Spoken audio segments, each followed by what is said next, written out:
A rapid, luxurious, and often unpredictable growth of algae on the water surface is called algal bloom. Increase in concentration of the toxicant or non-biodegradable pollutants at successive trophic level is called biological magnification. Eutrophication is the natural aging of a lake by nutrient enrichment of its water.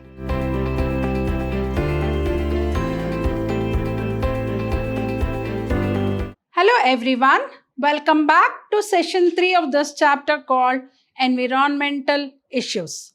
Myself, B. Shobharani from the Department of Biology, Vidyashram Pre-University College, Mysuru.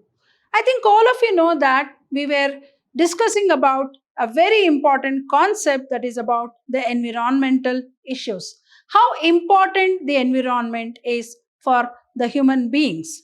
As we all know that day by day, by the increasing population and because of the depletion of the natural resources, the environment is getting polluted. And main reason for the environmental pollution is due to anthropogenic activities, that is man-made activities.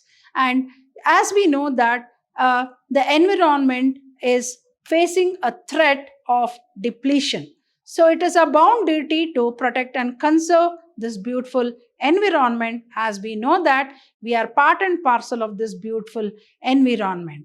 What are we going to discuss in today's session about algal bloom? I think you might have come across. Have you all heard about a plant? I think we have discussed many a times about the water hyacinth. Here you can see the algal bloom also, and also about water hyacinth. You know, this water hyacinth was brought because of its beautiful leaves, but now it has become an alien species where it has started invading the water body, depleting the water from oxygen and polluting the water bodies. So in a similar way, let us understand what is algal bloom. So a rapid, luxurious and often unpredictable growth of algae on water surface is called algal bloom. So how do we define the word called algal bloom? A rapid, luxurious and often unpredictable growth of algae on the water surface is called algal bloom. So here you can see how the algal bloom is formed. Algal bloom. So what is algal bloom? Algal bloom is nothing but a rapid, luxurious and often unpredictable growth of algae on water surface. So algal bloom imparts distinct color to water bodies. I think all of us know. So when an algal bloom is there, so the whole color of the water body will be changed, and also even the smell of the water also changes. So deterioration of water quality and leads to what? Fish mortality. So this algal bloom will cause what? The water quality of the water quality starts deteriorating, and at the same time leads to fish mortality, because sometimes it may prove toxic, right? Some algal bloom formatting algae are extremely toxic to human and even animals. I think all of us know human beings use most of the water bodies for many purposes, and even the domestic animals go to the water bodies to drink such water. And imagine if such water is not suitable and it is not consumable, and imagine if human beings and domestic animals consume, definitely they are going to die. So some some algal bloom are extremely toxic to human and animals. The world's most problematic aquatic weed is water hyacinth. As we know, it is called terror of Bengal, and it spreads so very fast through asexual reproduction, called through the process of formation of offset, that it is so very difficult to eradicate this plant from the water body, and it grows so very luxuriously, covering the water surface and depleting the water from oxygen. And I think, as we know, that most of the aquatic animals like the fishes die. So the world's most problematic aquatic weed is water hyacinth, which is called Iconia, is called terror of Bengal, introduced to India for their lovely flowers and leaves. So they grow abundantly in eutrophic water bodies. So what is eutrophic? Eutrophication, luxurious increase in the nutrients of the water body due to the accumulation of organic matter is called eutrophic water. So they grow abundantly in eutrophic water bodies. Causes imbalance in ecosystem and dynamics of water body. Obviously, as we know that many aquatic animals die, so there is an ecological imbalance. So what is algal bloom? A rapid, luxurious and often unpredictable growth of algae on the water surface. Algal bloom imparts what? Distinct color to water bodies and even smell to the water bodies, and deteriorating what? The water quality, and it leads to what? Fish mortality. And some algal blooms, they are extremely toxic and which is unsuitable for human consumption and also for the consumption of the domestic animals. So sometimes they may prove fatal. The world's most problematic aquatic weed is what? Water hyacinth or Eichhornia, which is called the terror of Bengal, which was brought to India because of its beautiful flowers and leaves, but now it has become an invasive weed that it is so very difficult to eradicate this unwanted plant, which grows so very luxuriously through offset and covers the whole of the water surface of the water body, and it also absorbs the oxygen, thereby depleting the water from oxygen, killing many aquatic fishes. So they grow abundantly in eutrophic water bodies, causes imbalance in ecosystem and the dynamics of water body. Sewage associated with diseases. Imagine the amount of sewage that is produced in everyday life. It may be the domestic sewage or maybe the human excreta. All this has to be treated before it is let off into the water body. If untreated sewage is let off into the water body, definitely it is going to prove fatal to the human beings, causing many diseases. So sewage associated with diseases. So sewage from home and hospital, as we know, contain pathogenic microbes, that is disease causing microbes. Pathogenic microbes means what? Disease causing organisms. So like we use most of the chemicals, like maybe the Vim bar or the gel what we use for washing the clothes, and even the detergents what we use for washing the clothes, all those are chemicals. And even the hospital waste also contains what? Pathogenic microbes. So discharge of such sewage without proper treatment causes diseases like dysentery, typhoid, jaundice and cholera, etc.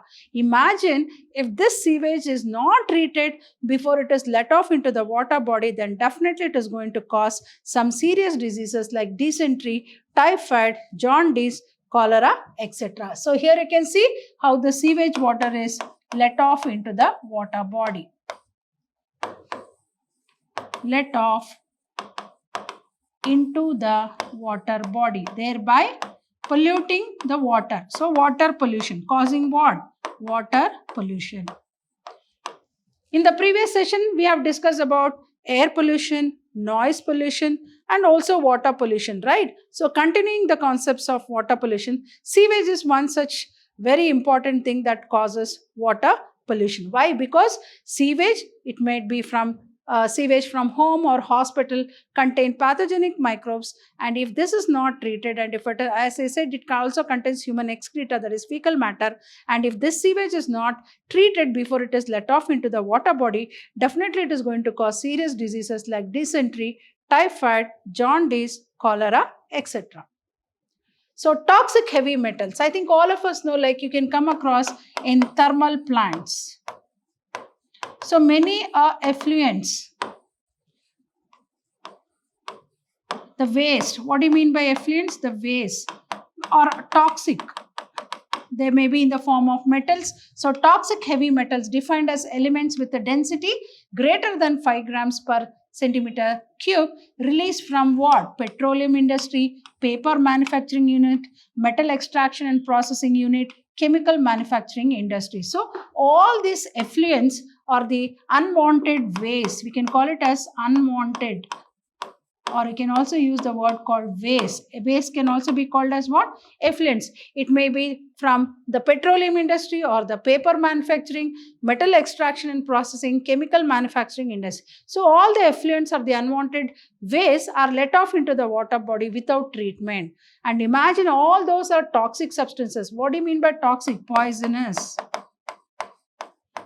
and it makes the water unsuitable for human consumption. Imagine if they are let off into the freshwater bodies like rivers. The rivers are the main sources of drinking water, and imagine if such rivers are polluted, then imagine what amount of diseases it is going to cause in human beings. So this is a very, very important thing which has to be taken care. If not, I think the whole water body will be polluted and which will be unsuitable for human consumption. So the toxic heavy metals defined as, what do you mean by toxic heavy metals? Defined as elements with a density greater than 5 grams per cubic centimeter, released from what? Petroleum industry, paper manufacturing, metal extraction processing, and chemical manufacturing. So it has to be treated before it is let off into the water bodies. Right. Next, biomagnification. Increase in concentration of the toxicant or non-biodegradable pollutants at successive trophic level is called biological magnification. So what is biological magnification? Increase in concentration of the toxicant or non-biodegradable pollutants at successive trophic level is called biological magnification. So toxic substances accumulated by an organism cannot be metabolized or excreted. So the accumulated toxic pass to the next trophic level. So this phenomenon is well known for mercury and DDT. So I think all of it, many a times we have come across that spraying of the gaseous fertilizers like endosulfan will be retained in the soil for a longer time, and it may cause diseases in many people. So biomagnification of DDT in aquatic food chain, we can take an example. So water has 0.003 ppm parts per minute. Then zooplankton will take 0.04. From there, the small fish 0.5, large fish 2, then fish eating birds 5 ppm. So this is how the magnification of DDT in aquatic chain. So what is biomagnification? Increase in concentration of the toxicant of non-biodegradable pollutants at successive trophic level is called biological magnification. So this is a very important word or a term from examination point of view. Then toxic substances accumulated by an organism cannot be metabolized or excess. So they start accumulating and passed on to the next trophic level. So this phenomenon is well known by taking an example of mercury and DDT in the aquatic food chain, like water, zooplankton, small fish, large fish, and large fish and fish eating birds. Moving on to eutrophication. So here you can see the water hyacinth. This is water hyacinth. So what is eutrophication? Even this is a term which is usually asked in the examination. The process of enrichment of water. Enrichment of water and consequent loss of species diversity is referred to as eutrophication. So the process of enrichment of water through nutrients and consequent loss of species diversity is referred to as eutrophication, or you can also call it as eutrophication is the natural aging of a lake by nutrient enrichment of its water. So how do we define the word called eutrophication? So this very simple definition is eutrophication is the natural aging of a lake by nutrient enrichment of its water. The natural eutrophication. What is natural eutrophication? Streams draining into the lake increase nutrients like nitrogen and phosphorus. So increase in nutrients encourages growth of aquatic organisms. So as we know, streams that drain into the lake, the water that comes into the lake increase nutrients like nitrogen and phosphorus. So due to the increase in these nutrients, it encourages what? Growth of aquatic organisms. Over centuries, as we know that silt and organic debris pile up, the lake grows shallower and warmer. So if this keeps on accumulating for many years, so along with silt and organic debris, which will start, debris means the waste, which will start piling up in the lake, where the lake grows shallower and warmer. So as we know, warm water organisms dominate over that thrive in the cold environment. So obviously, the warm water organisms will be more in the water body than in the cold water organisms. So marsh plants like take root in the shallows and begin to fill the original lake basin. So then what will happen? Obviously, the marsh plants will start developing, and they start filling the original base of the lake. So eventually the lake gives to a large masses of floating plants. Bog, it is called bog. Finally converting it into land. So more or less the aquatic water body will be converted into land because of the luxurious growth of these marshy plants. Eventually the lake gives way to large masses of floating plants, which is called bog, converting into land. So streams draining into the lake increase nutrients like nitrogen and phosphorus. So increase in nutrient encourages growth of aquatic organisms. So over centuries, as silt and organic debris pile up, the lake grows shallower and warmer. So warm water organisms dominant over that thrive in cold environment. Marsh plants take root in the shallows and begin to fill in the original lake basin. Then eventually the lake gives way to large masses of floating plants called bog, converting them into land. Now, cultural or accelerated eutrophication. That was about natural eutrophication. What do you mean by cultural or accelerated eutrophication? It is made due to man-made activities, or we call it as anthropogenic activities. So pollutants from man's activities like effluents from the industries and homes can radically accelerate the aging process. This phenomenon is called cultural or accelerated eutrophication. So this is called eutrophication. So what is accelerated? This is another word which might be asked. What do you mean by cultural or accelerated eutrophication? Pollutants from man's activities. So like it might be the effluents that are let off from the industries or from the home, and so it contains more of organic matter, which is going to increase the nutrient it is going to increase the nutrient enrichment in the water body, leading to the aging process, and this is called as cultural or accelerated eutrophication. So what are the causes for this accelerated eutrophication? Unsightly scum and unpleasant odor. So I think odor, smell. So then robbing the dissolved oxygen from water. Robbing means, so all the dissolved oxygen is consumed by the organic matter. So obviously depleting the aquatic animals from oxygen. Depleting the aquatic organisms from oxygen. And obviously what will happen? All aquatic animals, particularly fishes, die. So when there is no dissolved oxygen, obviously the aquatic animals will die. So pollutant inflow kills the fish. Decomposition of dead fish, obviously if the dead fishes keep accumulating in the water body, causes for the depletion of dissolved oxygen. Finally a lake can literally choke to death. So almost that will lead to what? Death of a lake. Death of a lake. Imagine if one water body gets depleted like in this manner, then obviously I think the whole aquatic system will get destroyed. So what is cultural or accelerated eutrophication? Pollutants from man's activities like effluents from the industries and homes can radically accelerate the aging process. This phenomenon is called cultural or accelerated eutrophication. Causes unsightly scum and unpleasant odor, robbing the dissolved oxygen from water. Pollutant inflow kills the fish.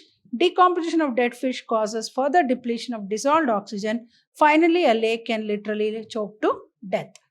Hope you have understood the very important concepts what I have explained in this today's session. So in the coming session, I'll be dealing with the treatments that is done to treat such sewage, then solution of solid waste. So I'll be back in the coming session with some more interesting concepts of this chapter called environmental issues. Till then, goodbye and thank you.